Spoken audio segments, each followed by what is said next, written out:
नमस्कार, good afternoon everyone. नमस्कार, good afternoon everyone. आज के इस सत्र में आप सभी का बहुत बहुत स्वागत है। आज हम लोग डिस्कस करेंगे एक अलग व्याधि के बारे में, एक अलग कंडीशन के बारे में, एडिनोमायोसिस। हमने एंडोमेट्रियोसिस को पढ़ा था, endometriosis which is correlated with वातज योनिका।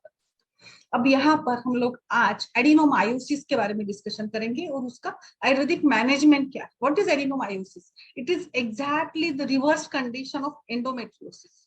एंडोमेट्रियोसिस में हमने देखा था कि एंडोमेट्रियम जो कि एक यूट्रस की लाइनिंग है, और यहाँ पर एंडोमेट्रियम जो हमने देखा कि एंडोमेट्रियस ये बढ़ने लगता है, ग्रोथ होती है, और ये ग्रोथ जो है यूट्रस लाइनिंग के बाहर आती, तो इसको हमने एंडोमेट्रियोसिस कहा था।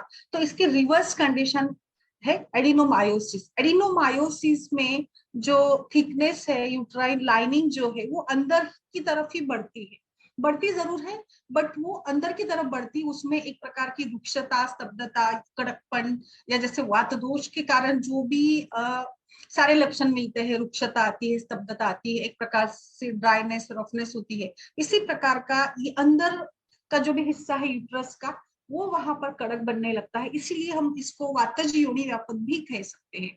सो एडिनोमायोसिस और एंडोमेट्रियोसिस में क्या फर्क है? दोनों की लाइन ऑफ ट्रीटमेंट काफी मिलती जुलती भी है, बट बेसिक जो पैथोलॉजी है या जो एंडोमेट्रियम बढ़ता है, वो बढ़ने का जो तरीका है वो थोड़ा सा अलग है। कई बार एडिनोमायोसिस और एंडोमेट्रियोसिस दोनों साथ में भी पेशेंट्स आते हैं। लाइक एडिनोमायोसिस में जैसे हमने देखा कि यूट्रस की लाइनिंग जो है, अंदरूनी जो परत है, वो बढ़ती है, और एंडोमेट्रियोसिस में बाहर की तरफ वो लाइनिंग आ जाती है, तो यहाँ पे अंदर के अंदर ही ग्रोथ हो रही। तो कई बार पेशेंट में अंदर की तरफ भी ग्रोथ होती है और बाहर की तरफ भी ग्रोथ होने लगती है। इसका कारण क्या है?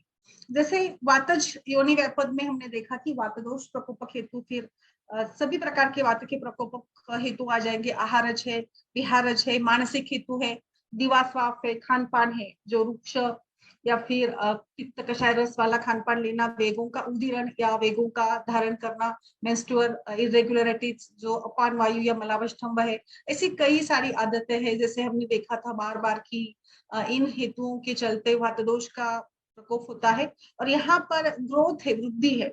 तो वृद्धि के लिए तो बिल्कुल कफदोष रिस्पॉन्सिबल होगा। तो कफ प्रकोपक कारण जैसे कि दिन में सोना है या अधिक मधुर सेवन करना है, ऐसे कुछ कारणों के वजह से भी, या फिर लाइफस्टाइल मॉडिफिकेशंस है। आजकल हमने देखा कि कुछ सोने का समय नहीं होता, उठने का समय नहीं होता, खान पान का भी समय नहीं होता, यानी आदतें बदल गई है। तो इन बदलते आदतों के चलते वात और कफदोष प्रकोपित होते हैं, और ये एक प्रकार से वात कफ अवरोध जनित ही अवस्था है। यहाँ पर अवरोध हुआ है, और इसी के कारण एंडोमेट्रियस की जो थिकनेस है वो अंदर की तरफ बढ़ रही है। तो इसको हम लोग वात कफच संप्राप्ति भी मान सकते हैं। तो इस वात कफच संप्राप्ति के चलते हमारा जो मेन लाइन ऑफ ट्रीटमेंट होगा, इसमें वात कफ का शमन करना होगा, यानी हमें वातज यौन व्यापक की भी चिकित्सा करनी है। यहाँ पर हम लोग एंडोमेट्रियोस के जैसे भी इसको ट्रीट करेंगे, और यहाँ पर हमें कफ का शमन भी करना है। तो वात और कफ पैसिफाइंग वाली हमारी ट्रीटमेंट रहेगी इसमें, और बाकी भी जो भी कंडीशंस है या सिम्टम्स है, इसके हिसाब से भी हमें देखना पड़ेगा। तो सबसे पहले तो यहाँ पर मैं आपको जस्ट बता देती हूँ कि एंडोमेट्रियोसिस और एडिनोमायोसिस में फर्क क्या है, और इसके बाद हम लोग इसकी चिकित्सा की तरफ भी बढ़े।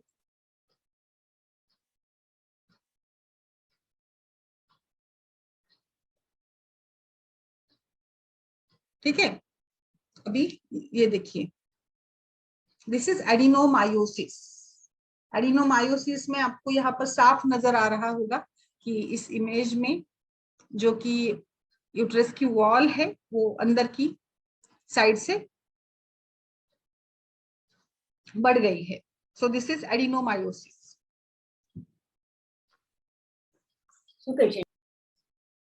यहाँ पर हम लोग आराम से देख रहे हैं।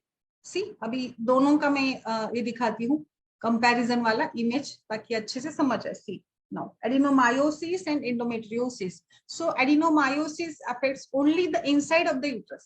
अंदर की जो परत है, लेयर है, वो बढ़ने लगती है इसमें, जो एनलार्जमेंट यूट्रस की बढ़ा देता है। और इस एनलार्जमेंट के कारण ही पेशेंट जब कंप्लेन करता है, पेशेंट कंप्लेन करता है पेट दर्द की, दोनों के दर्द में भी फर्क है। जैसे एंडोमेट्रियोसिस में जो पेट दर्द होगा वो एब्डोमिनल साइड पे पेट दर्द होगा, और एडिनोमायोसिस का जो होगा ब्लैडर साइड का पेन होगा।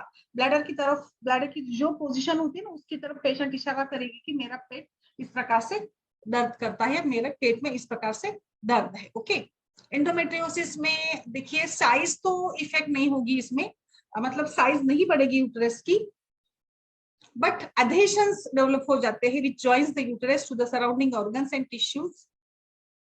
ये दोनों में फर्क रहेगा।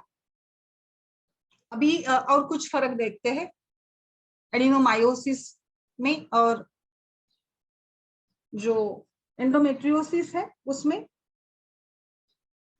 तो इस प्रकार से एडिनोमायोसिस और एंडोमेट्रियोसिस।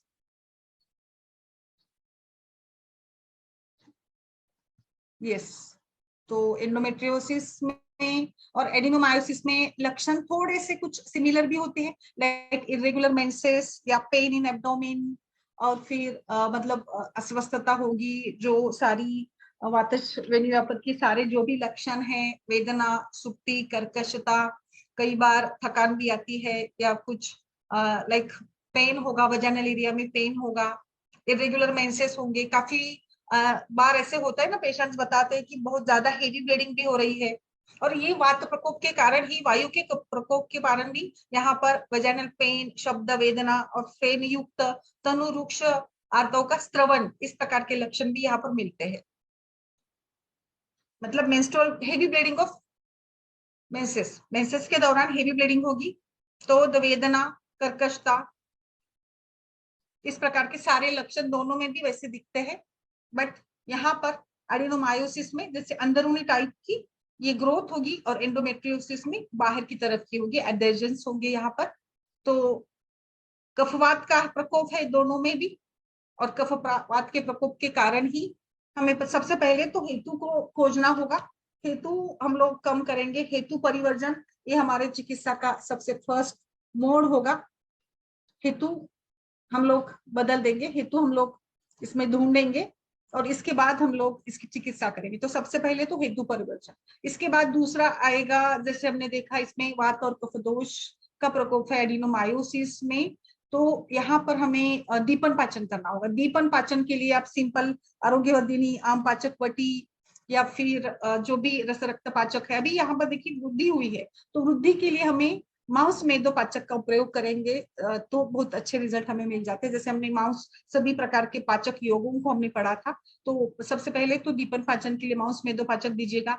अभी आप शुंठी सिद्ध जल दे सकते हैं, आप गुरुची, किराततिक, पटोल, नींब, इन सभी का काढ़ा मिलाकर भी यहाँ पर पेशेंट को दे सकते हैं। माउस मेदो पाचन करना है हमें। आप 5 दिन का माउस मेदो पाचक आरोग्य वृद्धि और चंद्र प्रभावती दीजिएगा, क्योंकि पेशेंट को पेन भी रहता है, और अभी हेवी ब्लीडिंग है और बाकी सारे जो भी लक्षण हैं, इसके लिए फिर हम लोग जो रेगुलर हमारी चिकित्सा रहती है, जैसे यहाँ पर हमें तिक्त और कषाय रस वाली स्तंभन चिकित्सा करनी है। स्तंभन चिकित्सा के लिए, या जो भी यूट्रस की साइज थोड़ी बड़ी है और इसी के कारण पेन ग्रोथ हुई है, तो इस ग्रोथ को कम करने के लिए हमें त्रिफला या गुगुल कल्पों का प्रयोग करना है, जो कि छेदन, भेदन और लेखन करते हैं। तो छेदन, भेदन, लेखन करने के लिए आप यहाँ पर कुबेराक्षवटी है, वृद्धि वाटिकावटी है, या कंचना गुगुल है, शिग्रु गुगुल का भी बहुत अच्छे से काम होगा। दोनों में भी, मतलब एंडोमेट्रोसिस में भी होता है और एडिनोमायोसिस में भी हम लोग इसका प्रयोग कर सकते हैं। वरुणादि कषाय है, सुकुमार कषाय का भी प्रयोग करेंगे। अगर बहुत ज्यादा हैवी ब्लीडिंग हो रही है तो या वहां पर ये भी देखिएगा कि मतलब इरेगुलर साइकिल है क्या, या साइकिल जो है कम हुआ है क्या, क्योंकि सुकुमार कषाय हम लोग देते हैं ना, तो साइकिल जो है वो कम होता है, 20 डेज में आने लगता है। तो अगर इरेगुलरिटीज है तो वहां पर उसको हमें देना है। वैसे सुकुमार वटी, सुकुमार घृत या कषाय दोनों भी इसमें अच्छे से काम करेंगे, या फिर वरुणादि कषाय भी आप यहाँ पर दे सकते हैं, क्योंकि हमें यहाँ ग्रोथ को कम करना है। तो ग्रोथ को कम करने के लिए हमने माउस मेदोपाचन दिया, ठीक है। इसके बाद आप थोड़ा सा वातदोष का अनुलोमन कर लीजिए। अनुलोमन के लिए आप एरंड तेल दे सकते हैं, आप अभयादि मोदक दे सकते हैं, आप विरेचक वटी दे सकते हैं, और जो भी अवेलेबल है इसका प्रयोग हम लोग करेंगे तो भी चलेगा, क्योंकि वरुणादि कषाय भी इसी प्रकार से वरुण इसमें है, जो मूत्र व स्त्रोतस पे काम करता है, जो क्लेद को भी कम करेगा, यहाँ पे जो एक प्रकार से वृद्धि हुई उसको भी कम करेगा, और शरीर में जो भी सारा क्लेद या मल वेस्ट प्रोडक्ट्स जमे हुए हैं, इसको भी निकालने का काम ये करेगा, क्योंकि यहाँ पर छेदन, लेखन, भेदन ये सभी प्रकार का काम हमें करना है एडिनोमायोसिस में। ओके, तो इस प्रकार से आप यहाँ पर ये दे सकते हैं। हेवी मेंस्ट्रुअल ब्लीडिंग के लिए फिर आपके पास बोलबद्ध परपटी है, बोलबद्ध रस का प्रयोग करेंगे हम लोग, पत्रांगासों का प्रयोग कर सकते हैं, अशोकारिष्ट का प्रयोग कर सकते हैं यहाँ पर। और पेशेंट के सिम्टम के हिसाब से, उसकी प्रकृति के हिसाब से मुक्ता पिष्टि, प्रवाह, सूतशेखर, ऐसे भी कुछ हमें उसके इरिटेशन को ये करने के लिए हम लोग यहाँ पर देंगे, तो भी इसका अच्छा रिजल्ट हमें यहाँ पर मिल जाता है। तो ओवरऑल एंडोमेट्रियोसिस के जैसे ही चिकित्सा इसमें भी होगी, बट दोनों में जो फर्क है, इस फर्क को मैंने अभी यहाँ पर आपको इस पैथोलॉजी या इमेजेस के थ्रू आपको बताया था कि किस प्रकार से हमें यहाँ पर उसमें जो फर्क है उसको समझ लिया था हमने, एडिनोमायोसिस का और इसका डायग्नोसिस हम लोग हिस्ट्री से तो डायग्नोसिस करते ही, ये पेशेंट जिस प्रकार से बताता है, फिर पेल्विक एग्जामिनेशन होगा, इसमें जो जो यूएसजी हम लोग करा सकते हैं। यहाँ पर बायोप्सी भी इंडिकेटेड है, बायोप्सी भी हम लोग करेंगे तो भी हमें रूल आउट करना इजी हो जाएगा। एमआरआई कई बार सजेस्ट किया जाता है पेशेंट को कि कंडीशन को ये करने के लिए, तो वो भी हम लोग यहाँ पर कर सकते हैं। ठीक है, तो इस प्रकार से मुझे लगता है सबसे पहले तो हमें आम पाचन, दीपन पाचन, और इसके बाद सिम्टोमेटिकली जो उसके लक्षण है पेन को कम करने के लिए, जैसे जैसे ग्रोथ कम होगी वैसे वैसे यहाँ पर पेन कम होगा, तो इसीलिए यहाँ पर हम लोग ग्रोथ कम करने की तरफ हमारी ज्यादा ये रहेगी। या फिर हेवी ब्लीडिंग है, वोमिटिंग सेंसेशन है, पेन है, एब्डोमिनल पेन होगा कई बारी, फिर लाइक ब्लीडिंग बहुत ज्यादा होती है तो एनीमिया भी डेवलप होता है, तो धात्री लोह, पुनर्नवा मंडूल, पुनर्नवा गुड़, ऐसे भी कुछ कल्पों का प्रयोग कर सकते हैं आप। हेवी ब्लीडिंग के लिए प्रद्रांतक वटी भी अच्छी प्रकार से काम करती है, उसका भी रिजल्ट अच्छा मिल जाता है। कांचनार गुगुल बेस्ट है, जो कांचनार में कांचनार के बार्क और बाकी सभी जो छेदन भेदन करने वाले जो भी सारे द्रव्य है, इसका काफी अच्छा उपयोग होता है। तो ओवरऑल हमें यहाँ पर सूजन कम करनी है, तो सूजन कम करना या एंटी इंफ्लामेटरी ट्रीटमेंट, ये हमारा यहाँ पर ज्यादा से ज्यादा ये रहेगा। एमआरआई, अल्ट्रासाउंड वगैरह जो भी जरूरत है उसको इस हिसाब से हम लोग यहाँ पे करेंगे। कुछ कंडीशंस में जैसे मैंने बताया था कि दोनों साथ में भी होते हैं, तो कोई दिक्कत नहीं हमें, तो लाइन ऑफ ट्रीटमेंट तो वैसे ही रहेगी। अगर एडिनोमायोसिस भी, यानी जो एंडोमेट्रियम बड़ा है, अंदर की तरफ से भी बड़ा है, बाहर की तरफ से भी बड़ा हो, इसमें कुछ वैसे फर्क नहीं पड़ेगा ट्रीटमेंट में, थोड़े से जो लक्षण अलग है। हाँ, जो सिम्टम्स होंगे, जैसे एंडोमेट्रियोसिस में हमने देखा था कि बेली पॉइंट पे पेन होगा, वेराज एडिनोमायोसिस में जो पेन होता है ना ब्लैडर की तरफ या रेक्टम की तरफ, पेशेंट बोलते हैं कि मेरे नीचे के अंग में या गुदे की तरफ, ब्लैडर की तरफ उसका पेन जाता है। और एंडोमेट्रियोसिस में एब्डोमिनल पेन होता है, ये उसका हम लोग ये करेंगे, है ना। एंडोमेट्रियोसिस यूएसजी से ही डायग्नोस हो जाता है, बट एडिनोमायोसिस के लिए हमें एमआरआई यहाँ पर करना पड़ेगा। कई बारी एलोपैथी डॉक्टर्स तो हिस्टेक्टोमी वगैरह सजेस्ट करते हैं, बट यहाँ पर हम लोग इसके साथ चल सकते हैं। बाकी सारा जो होलसम एंड अनहोलसम डाइट है उसको भी हमें फॉलो करना होगा। लाइक अनहोलसम में अपत्यकर आहार विहार, जो भी अभिसंधि भोजन है, गुरु भोजन है, अधिक मधुर भोजन है, या वात प्रकोपक वाला जो भोजन है, इसके साथ थोड़े घरेलू नुस्खे भी मैं बताना चाहूंगी। जैसे फेनुग्रिक सीड का पानी हमेशा से मैं बताती हूँ, तो वो भी यहाँ पर अच्छे से काम करेगा, या फिर फेनल सीड का भी अच्छे से काम करेगा। सिंपली आप गर्म पानी में जिंजर, शुंठी, सिद्ध जल भी ले सकते हैं, क्योंकि शुंठी आम पाचन करेगी, और शुंठी जैसे आमवात में जिस प्रकार से काम करती है ना, आम को कम करती है, वेदना को कम करती है, इसी प्रकार से यहाँ पर शुंठी सिद्ध या फिर उष्णोदक का भी प्रयोग करेंगे तो वो भी अच्छे से यहाँ पर काम कर सकता है। इसके साथ टर्मरिक वाटर भी देंगे तो भी अच्छा मतलब सप्लीमेंट भी मिलेगा। और इसमें हरिद्राखंड वगैरह का भी अच्छा रोल है, महामंजिष्ठ आदि काढ़ा भी हम लोग इसमें दे सकते हैं। आहार में आपके जो भी कैल्शियम और मैग्नीशियम रिच फूड हो, इस प्रकार का ख्याल आपको जरूर रखना है, जो बहुत अच्छे से इस एडिनोमायोसिस की कंडीशन में अच्छे से हमें मतलब ये करता है।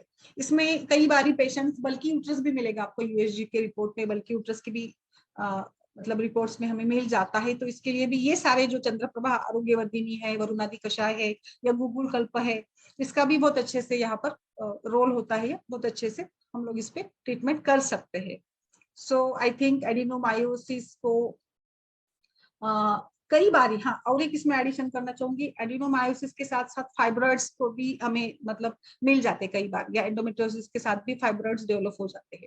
तो फाइब्रॉइड्स के लिए तो जो रूटीनली हमारी वाता कफ अभी जो हम लोग डिस्कस करें, तो ये सभी वाता कफ ही ट्रीटमेंट है, जिसमें हमने अनुलोमन भी किया है, दीपन पाचन किया है, और कफ के कारण जो भी वृद्धि हुई है उसको छेदन करना, भेदन करना, ये भी यहाँ पर हमें करना होगा।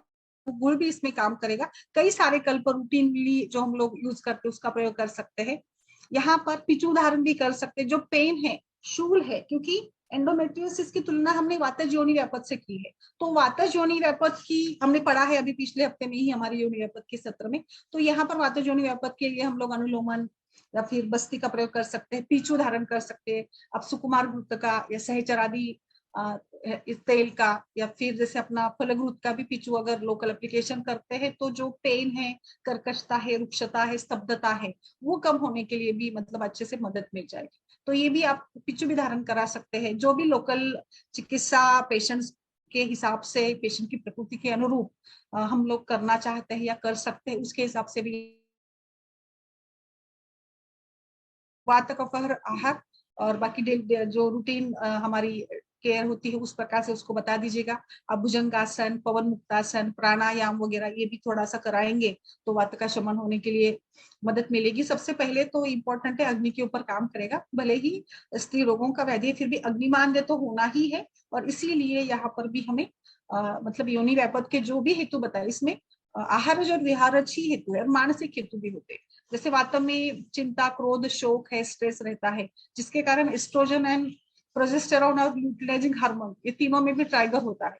तो ये भी ध्यान रखिएगा, एस्ट्रोजन प्रोजेस्टेरॉन हार्मोन्स में बदलाव या परिवर्तन के कारण भी ये जो हमने देखा, बार बार हम लोग रोज डिस्कस करते हैं कि महिलाओं में एस्ट्रोजन और प्रोजेस्टेरॉन बहुत सारी कुछ ऐसे कंडीशन है जिसमें बदलाव आता है, परिवर्तन आता है प्रेगनेंसी के दौरान, फिर मेनोपॉज में, जैसे जैसे एज बढ़ती है उसके हिसाब से भी इसमें के जो नॉर्मल वैल्यूज है इसमें भी परिवर्तन आता है।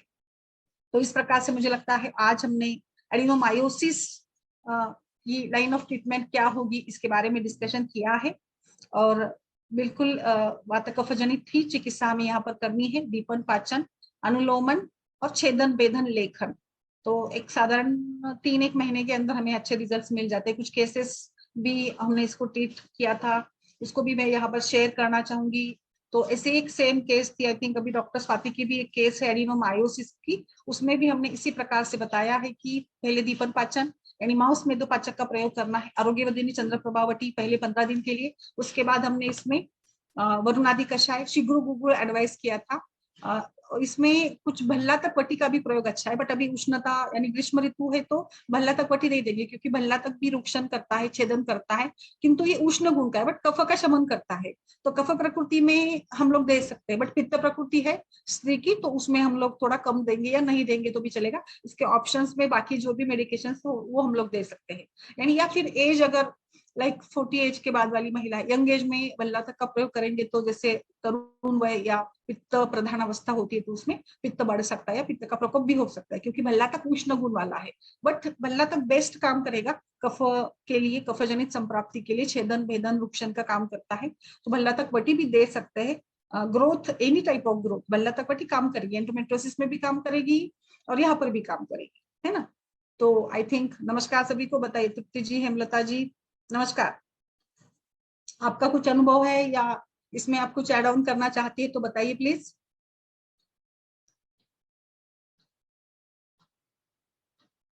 यस, हेमलता जी, नमस्ते मैम, बताइए। तृप्ति, डॉक्टर तृप्ति।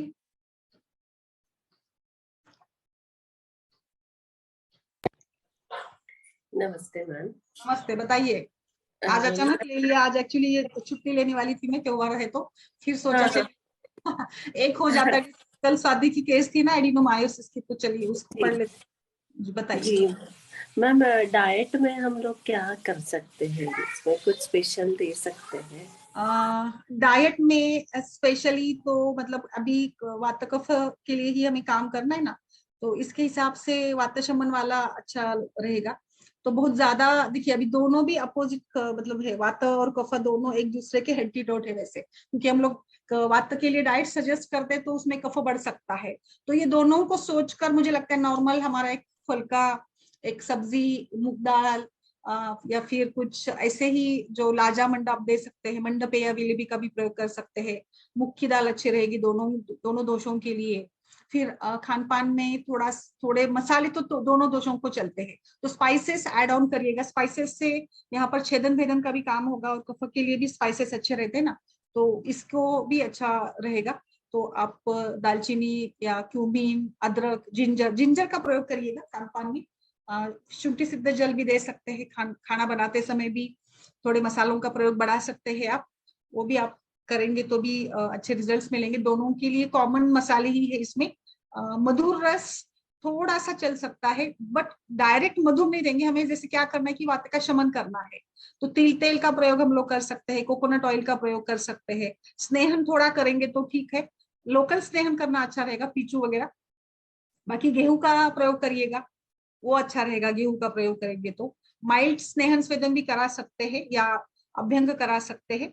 इसमें हल्दी का प्रयोग करिएगा, हल्दी वाटर, फेनुग्रीक और क्यूमिन सीड्स को पानी दे सकते हैं आप इसमें। और थोड़ा डाइजेस्टेबल फूड रहेगा तो अच्छा है। गरम ताजा भोजन दीजिएगा, थोड़ा गरम चलता है। ब्राउन राइस या ओट्स अच्छे रहेंगे इसमें। पपैया दे सकते हैं, पपैया दोनों के लिए चल सकता है। कैरेट भी दे सकते हैं, ककम्बर दीजिएगा, दोनों के लिए चलेगा। बाकी आप इसमें थोड़ा लाइक बहुत ही ज्यादा गुरु और मधुर रस वाला आहार कम करिएगा। साइट्रस फ्रूट्स दे सकते हैं, मतलब थोड़े खट्टे वाले फलों का प्रयोग कर सकते हैं इसमें। विपरीत करनी, अनुलोम विलोम प्राणायाम का भी अच्छा रिजल्ट मिलता है, वो भी कर सकते हैं आप। दूसरा, अभी जैसे अशोकारिष्ट मैंने बताया, सुकुमार घृत स्नेह पान के लिए भी दे सकते हैं। बला तेल पीने के लिए भी दे सकते हैं, और बला तेल का बस्ती भी दे सकते हैं जरूरत पड़ी तो। अगर एज के हिसाब से बस्ती देना अच्छा रहेगा, 40 की आसपास की महिला है तो इसमें आगे मेनोपॉज आने वाला है, तो वहां पर आप बस्ती देते हैं ना तो बहुत अच्छा रिजल्ट मिलेगा।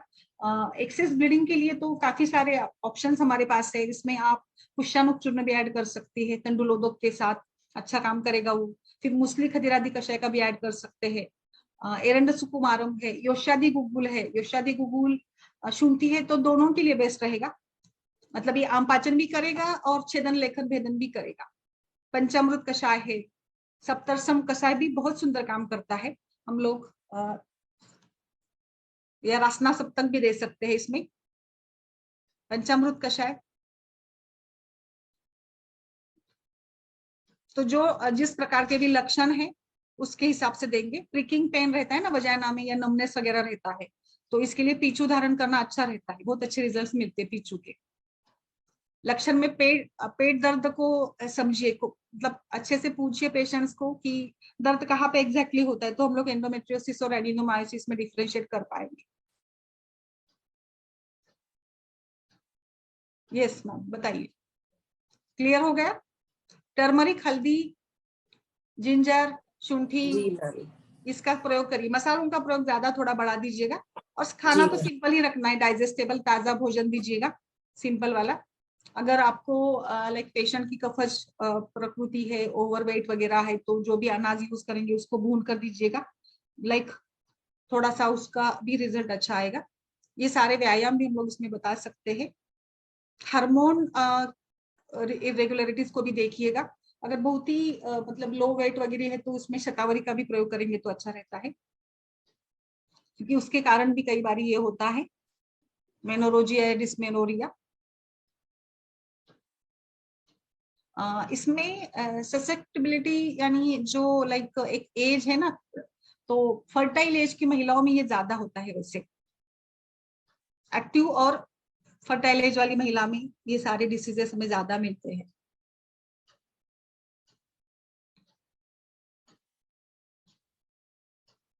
यस, और किसी का कुछ है तो बताइए प्लीज। इनर लाइनिंग बढ़ती है, इसके कारण पेन होता है, मेंस्ट्रुअल क्रैम्प्स है, ब्लीडिंग है। जब ब्लीडिंग बंद हो जाए तो उसके बाद हम लोग पिचु धारण करेंगे, बस्ती दे सकते हैं आप यहाँ पर। और ब्लीडिंग के दौरान आपको थोड़ा सा दीपन पाचन करके इसको ट्रीट करना है। मिडिल एज की महिलाओं में इसका प्रमाण बहुत ज्यादा होता है।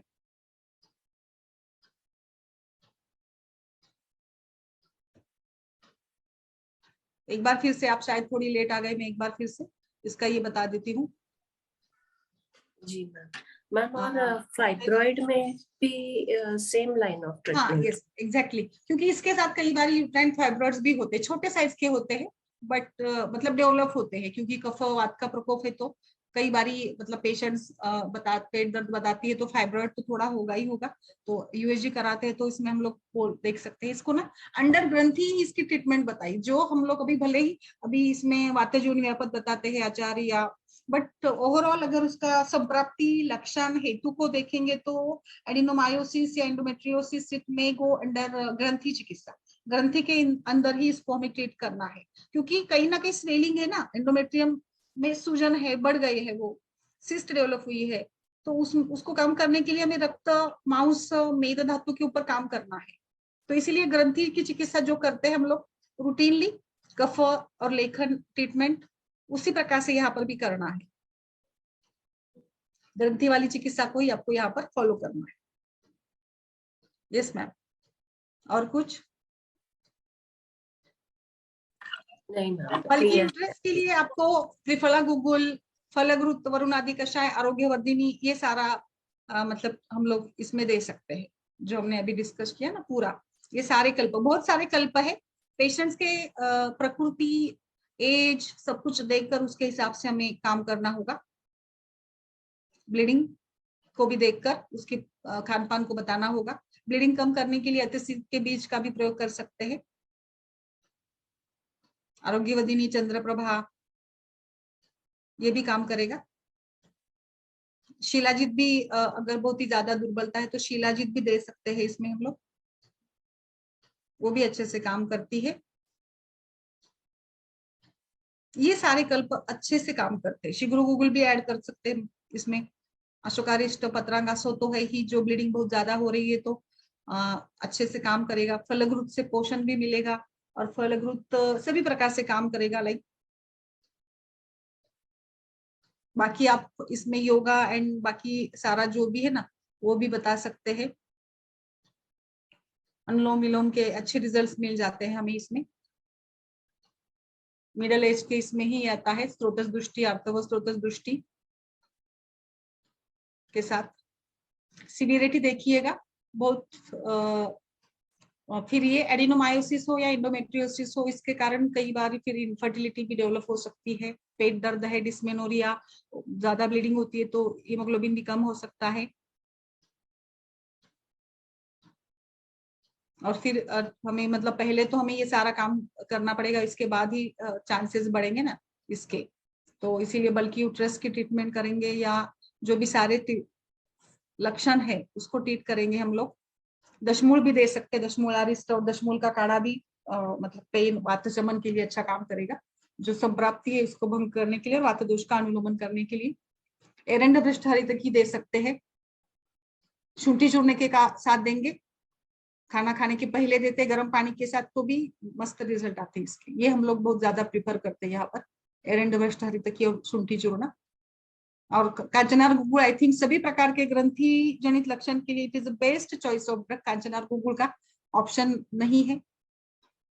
और फिर अगर जैसे कि हमारे यहाँ सारे कॉम्बिनेशंस चलते हैं ना, ज्यादा से ज्यादा हम लोग अपना खुद का कॉम्बिनेशन बनाकर देते हैं, तो इसमें आप त्रिफला, हरिद्रा, पिपली भी अच्छा काम करेगी। पिपली भी छेदन भेदन वाली काम करने वाली है, तो वो भी दे सकते हैं। फिर इसमें आप त्रिकटु भी मिलाकर दे सकते हैं, त्रिकटु चूर्ण अलग से भी दे सकते हैं, वो भी इस संप्राप्ति में काम करता है। शिलाजीत का भी रोल है। और हाँ, अगर आपको थोड़ा सा जैसे कि हार्मोनल इम्बैलेंस है कुछ इसमें, तो उस केस में हम लोग नस्य भी देंगे, प्रतिमर्श नस्य भी दे सकते हैं। आप शतपुष्पा का तेल दीजिए, ऑयल का नस्य दीजिएगा, 2-2 ड्रॉप्स बस, अच्छा रिजल्ट मिलते हैं इसके। अर्ली मॉर्निंग देगा तो मस्त, मतलब मस्त काम करता है ये भी। अब पेशेंट में थकान वगैरह है, मेंस्ट्रुअल ब्लीडिंग बहुत ज्यादा होने के बाद में, तो उसमें हम लोग फिर शतावरी अश्वगंधा दे सकते हैं, बलवान बल बढ़ाने के लिए उसमें। ठीक है, तो वातानुलोमन, कफ शमन और रक्त मांस धातु के ऊपर हमें काम करना है, इसलिए मांस मेदोपाचक का सुंदर रिजल्ट मिलेगा आपको। खूब सारे ऑप्शंस है हमारे पास, खूब सारे ऑप्शंस इसमें रहते हैं। दृष्टि दो, सभी दोषों के ऊपर काम करने के लिए। सभी ये क्लासिकल ही रेफरेंसेस है सारे, जो लेखनी काम करने वाले जो सारे द्रव्य है इसका ही कॉम्बिनेशन यहाँ पर हमने लिया है। गोक्षूर है, शतावरी आदि का भी प्रयोग अच्छा रहता है, आप नस्य कर सकते हैं, जो भी मतलब अभी पेशेंट के हिसाब से। अच्छा, नो एक्सपीरियंस, ओके कोई बात नहीं, बट आपका कुछ है तो बताइए उसमें।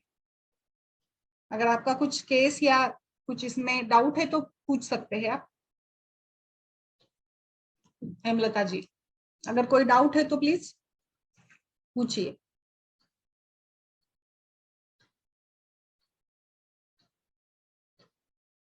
ओके, यस, तो फिर आज के लिए हम लोग रुक जाते हैं, फिर कल एक नए विषय के साथ, अगर कोई डाउट नहीं है तो ठीक है। जी मैम। और कुछ है तो बताइए, आप सब टॉपिक्स बताते जाइए। अभी मैंने कल ये पढ़ाया था डायकर रैश, अहिपुतना जिसको कहते हैं, बहुत सुंदर विषय था वो भी। और हम लोग आयुर्वेदिक के हिसाब से जो पुराने की चिकित्सा बताई ना, लोकल एप्लीकेशन, चूर्ण का, लेप का, कुछ घी इत्यादि घृत है, शतगोत घृत है, काढ़ों का प्रयोग करके धावन के लिए जो अहिपुतना में जो रेडिश पैचेस वगैरह डेवलप होते हैं ना, एक प्रकार से कंडू खुजली, तो उसको कम करने के लिए। तो हम लोग अभी बाल रोग के भी विषय इसमें एड ऑन करते जाएंगे। आप भी सजेस्ट करते रहिएगा अलग अलग विषय, क्योंकि हम बहुत ही अलग अलग तरीके से यहाँ पर हमारा जो भी टॉपिक होता है ना, वो बहुत ही यूनिक तरीके से हम लोग प्रेजेंट करने का प्रयास हमेशा से करते हैं। तो आप भी अपने सजेशंस देते रहिएगा कि किस प्रकार के टॉपिक्स आप पढ़ना चाहते हैं, इम्प्रूवमेंट करना चाहते हैं, या कुछ जैसे कि कई बार हमें ऐसे लगता है ना आयुर्वेदिक गायनोकोलॉजी में बहुत लिमिटेड, बट ठीक है लिमिटेशन थोड़े से आ जाते हैं, बट फिर भी हमने इसको पिछले कई महीनों से इस प्रकार से एक्सपांड किया है कि मैंने भी कभी खुद से सोचा नहीं था कि हम लोग इसमें इतना काम कर सकते हैं। तो और आगे भी इसी प्रकार के विषयों के साथ हम आपसे जुड़ते रहेंगे।